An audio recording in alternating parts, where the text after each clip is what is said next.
the voice of the disputed telephone call with with known, I'm sorry, there is here the linguist compares the disputed call with the known voices, with the known spoken texts of the suspects. You see? So there is a comparison between two things, between known voices, known sounds, known speech of the suspects and the disputed telephone call. He may use a spectrographic analysis. Well, here, the linguist may depend on spectrograph in order to analyze the speech, in order to show the different vibrations of the vocal cords. Yeah.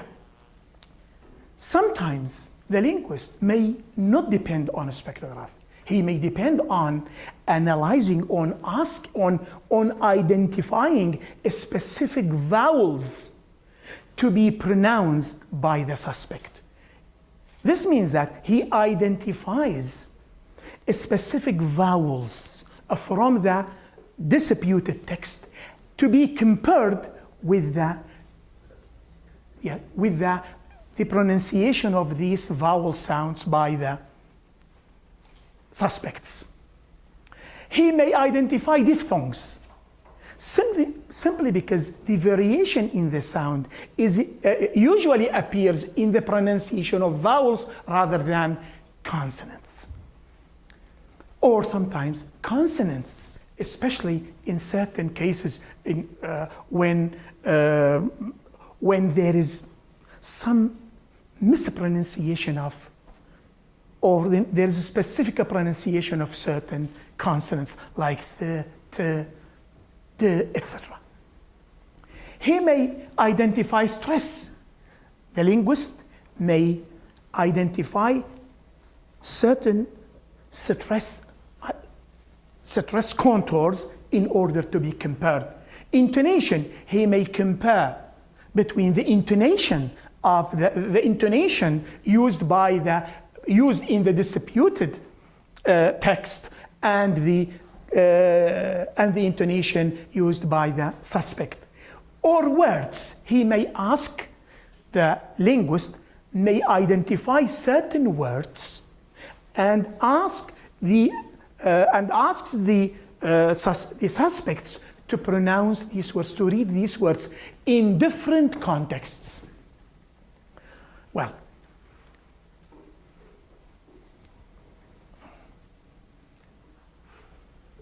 author identification. Here we are concerned with the written texts.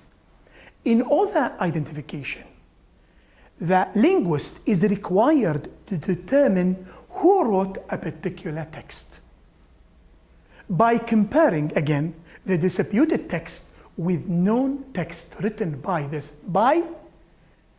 the suspect, or suspects. We may have suspects.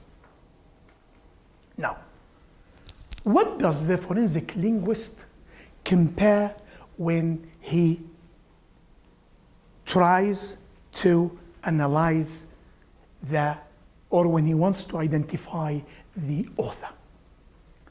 Foster, 1996, compares or specifies the spelling errors, how certain words are written in the disputed text and how these words are written in known texts written by the suspects.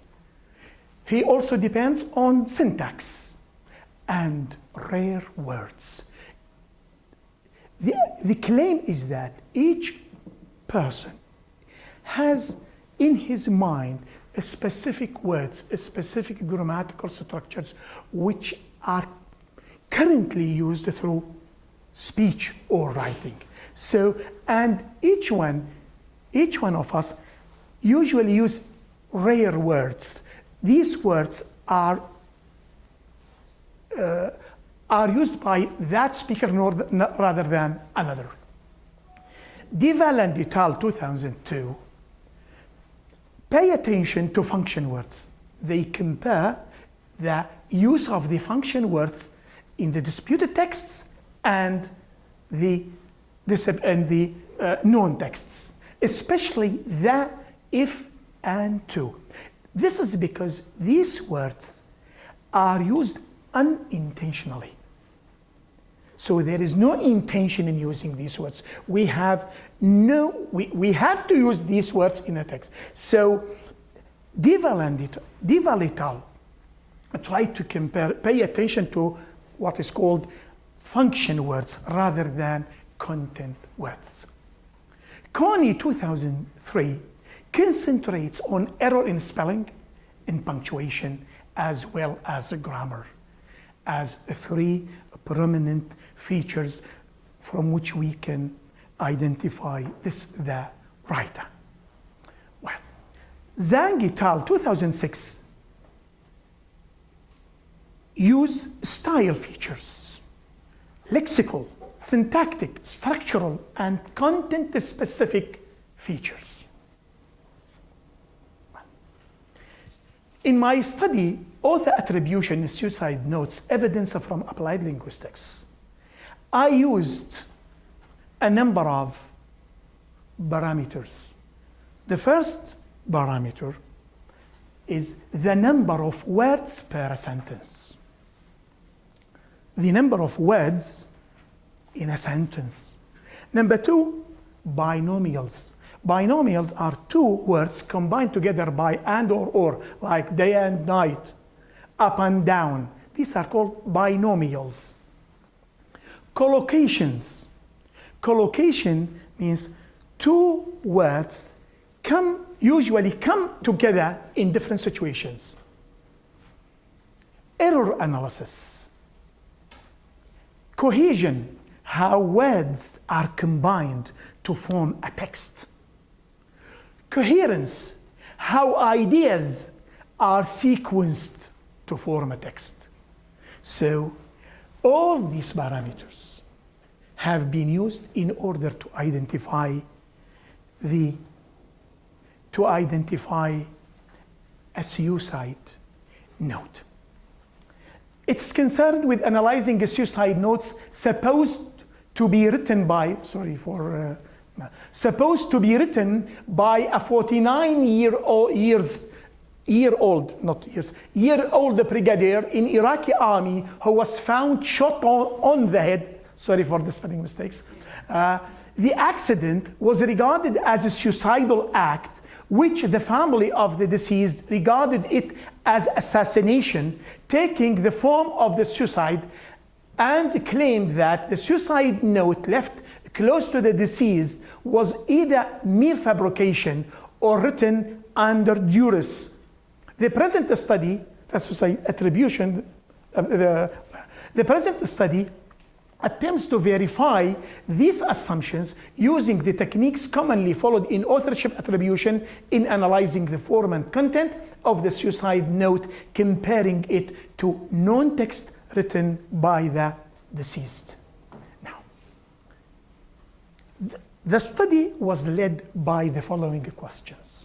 Number one, was the suicide note or notes found near the suicidal genuine, that's to say, written by the deceased, or simulated or fabricated, that's to say, written by someone else and left near the victim to suggest that it was a suicidal act?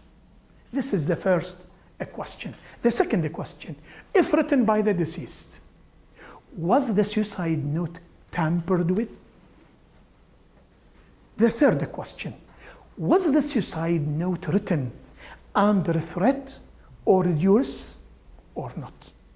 These are the questions which I liked to find answers to.